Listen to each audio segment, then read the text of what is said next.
Dear friends, இன்றைக்கி நம்ம ரொம்பவே சிம்பிளாக எல்லாருக்குமே பிடிக்கிற மாதிரி ஒரு ஹெல்த்தியான மிக்ஸ்டு வெஜிடபிள் சூப் தான் இப்போ செய்ய போகிறோம். ஃபஸ்ட்டு ஒரு பேனில் ஒரு டேபிள் ஸ்பூன் அளவுக்கு நான் பட்டரை ஆட் பண்ணிக்கிறேன். உங்களுக்கு பட்டர் உங்கள் ஃப்ளேவருக்கு ஏற்ற மாதிரி கொஞ்சமாவா இல்லை அதிகமாவான்னு பார்த்து ஆட் பண்ணிக்கோங்க.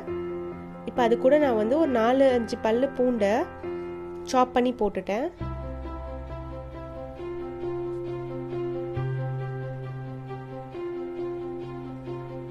அது கூடவே ஒரு அரை வெங்காயம் பொடியாக நறுக்கி அதில் போட்டுடலாம்.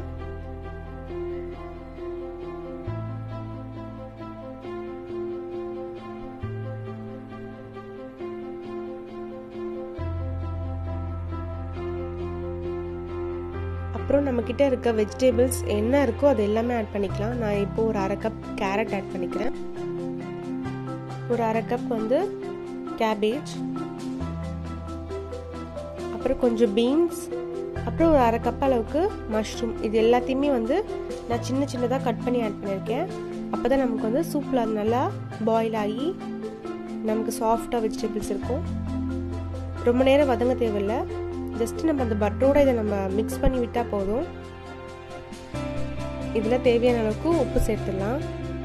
இதோட நம்ம ப்ரொக்கோலி இல்லை காலிஃப்ளவர் அப்படி இல்லாட்டி பொட்டேட்டோஸ் இந்த மாதிரி எந்த வெஜிடபிள் வேணாலும் சின்ன சின்னதாக கட் பண்ணி ஆட் பண்ணிக்கலாம்.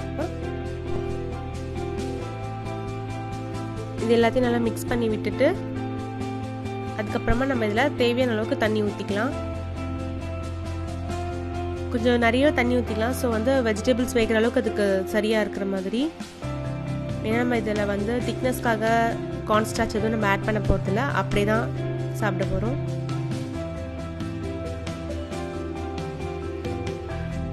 இது நல்லா கொதிக்கட்டும். அப்போ தான் நமக்கு வெஜிடபிள்ஸ் நல்லா சாஃப்டாக வெந்திருக்கும். இது கொதிச்சதுக்கப்புறமா நான் கொஞ்சமாக வெள்ளரிக்காய் தோல் சீவிட்டு சின்ன சின்ன பீஸாக கட் பண்ணி போட்டிருக்கேன். இது ஃபஸ்ட்டே போட்டோன்னா நமக்கு இது குழஞ்சிரும். ஸோ நான் லாஸ்ட்டாக ஆட் பண்ணுறேன். இந்த டைமில் நமக்கு ஸ்பினாச் அப்புறமா பன்னீர் இருந்தாலையும் சின்ன சின்ன க்யூபாக கட் பண்ணி இதில் ஆட் பண்ணிக்கிட்டால் ரொம்ப டேஸ்ட்டாக இருக்கும்.